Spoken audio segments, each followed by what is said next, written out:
liquidación. Ven a Johnson. 7:38 de la mañana, nos vamos de inmediato con Cristian Pino, justamente para analizar esta alza en el salario mínimo, las asignaciones familiares. Cristian, buenos días. Hola Monza, ¿cómo estás? Muy buenos días. Claro, una nueva alza porque se venía realizando el incremento en el salario mínimo de manera gradual desde el minuto en que fue aprobado esto el año pasado, en 2016, y va a concluir finalmente con el monto de 270.000 pesos el día 1 de enero del año 2018. Vamos a conversar acerca de este tema junto a Alejandro Arzúa, nuestro analista económico de la Universidad André Bello y también de Open BBK. Vamos a hablar, Alejandro, ¿cómo estás? Muy buenos días. Acerca de los montos, ¿en cuánto ya a partir del sábado 1 de julio tiene que estar estos montos incrementados? A ver, está acordado por Congreso, a contar del año pasado, como tú muy bien decías, íbamos a tener un incremento de 26.000 pesos que iba a ser etápicamente. Por lo general, con antelación a esta ley, siempre habíamos tenido aumentos y estas discusiones se generaban principalmente muy cercano al 1 de mayo y eran ajustes anuales. Este año, el año pasado, ¿no es cierto?, a diferencia de esta forma histórica que se había fijado, se decretó un incremento parcializado, el cual iba a ser cada semestre, vale decir, íbamos a tener 26 meses de incremento. De hecho, pasamos ahora, el salario mínimo a contar de mañana es de 270.000 pesos y se espera que a contar del 1 de enero del 2018 llegue a los 376.000 pesos, con lo cual se cortaría esta carrera alcista preestablecida y posteriormente habría que empezar a definir, ¿no es cierto?, cuál va a ser la nueva mecánica que se va a aplicar en términos políticos para poder fijar el salario mínimo. Alejandro, ¿hubo diferencias también, por ejemplo, en el incremento que tiene que ver con los mayores de 65 años que trabajan y con los menores de 18 años que también trabajan? Correcto, lo que se busca acá es poder regular, ¿no es cierto? De hecho, aquí tenemos que hablar que el salario mínimo de estos 270.000 pesos apunta principalmente a la gente que trabaja 60 horas, ¿no es cierto?, durante 60 horas a la semana o las 45 horas de la jornada laboral tradicional.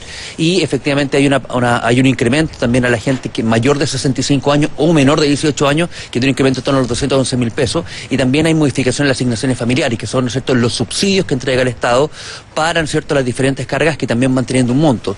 Entre los 283.000 y los 411.000 pesos hay un monto que sube aproximadamente a 11.000 pesos y si yo gano sobre 683.000 pesos, este subsidio ya no lo accedo. Esto es completamente obligatorio, Alejandro, pensando en la gente, por ejemplo, que tiene algún tipo de trabajador, las personas que ayudan en la casa también, ya a partir de este 1 de julio tiene, el final de mes, por cierto, tiene que tener su sueldo incrementado. Efectivamente, esto es, ¿no es cierto?, la disposición que cuando hablamos de salario mínimo es el piso, ¿no es cierto?, lo mínimo, el piso mediante el cual es la remuneración que tiene que tener una persona por hacer un trabajo jornada completa en el mercado chileno. Vale decir, solamente esta excepción se logra cortar cuando el monto que yo estoy, cuando la jornada laboral es part-time, ¿no es cierto?, es tiempo parcial, pero si yo estoy a tiempo completo, efectivamente el mínimo son estos 270.000 pesos más las responsabilidades sociales.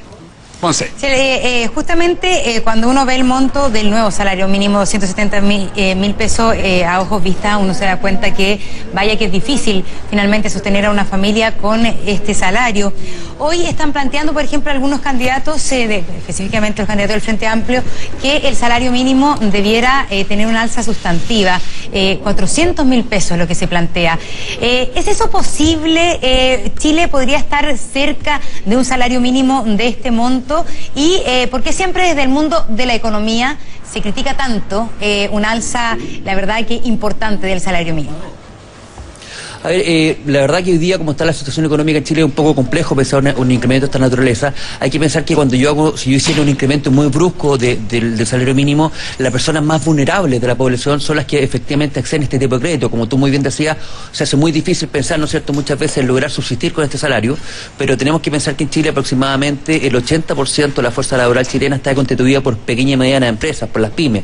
Vale decir, 8 de cada 10 personas de las cuales trabajamos efectivamente pertenecen a las pymes, y como consecuencia, si yo hago un incremento muy alto, la gente o los empresarios se van a ver a la obligación también de tener que poder reducir su dotación de personal o no poder cumplir con las obligaciones. Por lo mismo se habla que ¿no es cierto?, un incremento, como se plantea en este caso, que sería en torno a casi un 50% adicional, afectaría principalmente con niveles de incrementar la pobreza, ¿no es cierto?, o de complejizar el mercado laboral, porque obviamente, si bien por ley es lo mínimo que yo puedo pagar, también se le haría muy difícil a la gente a lo mejor dotar la misma cantidad de trabajadores que tiene hoy día funcionando, y sobre todo con una situación económica en la cual hemos visto cómo semana a semana ha venido un detrimento de la condición laboral, en donde principalmente los empleos por cuenta propia se manifiestan como un reflejo, ¿no es cierto?, de la mala situación del mercado laboral, en donde la gente busca lo que antiguamente nosotros denominábamos estos pololos para poder capear esta mala situación económica. Entonces, por lo cual sería un poco complejo. Lo importante, yo creo que acá, Monse, para poder apuntar a una mejora salarial en términos de salario mínimo,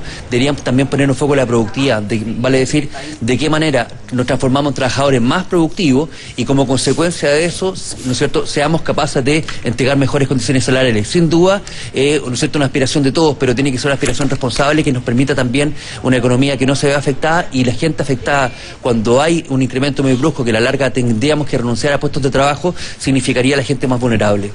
Tema que ha estado entonces en la carpeta de los candidatos, obviamente, Monse, tú lo mencionabas, va a seguir estando también, lógicamente, después del domingo, cuando ya se definan algunos de los candidatos de los sectores. Lo importante y lo concreto es que si usted tiene algún trabajador a disposición en horario completo, ya a partir de este 1 de julio, el incremento llega a 270.000 pesos como salario mínimo. Alejandro, muchísimas gracias por estar con nosotros. Muy buen día.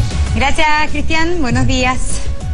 Gracias, Cristian. Son las 7 de la mañana con 44 minutos y a la vuelta de la pausa no se pierda la última polémica tuitera del presidente norteamericano.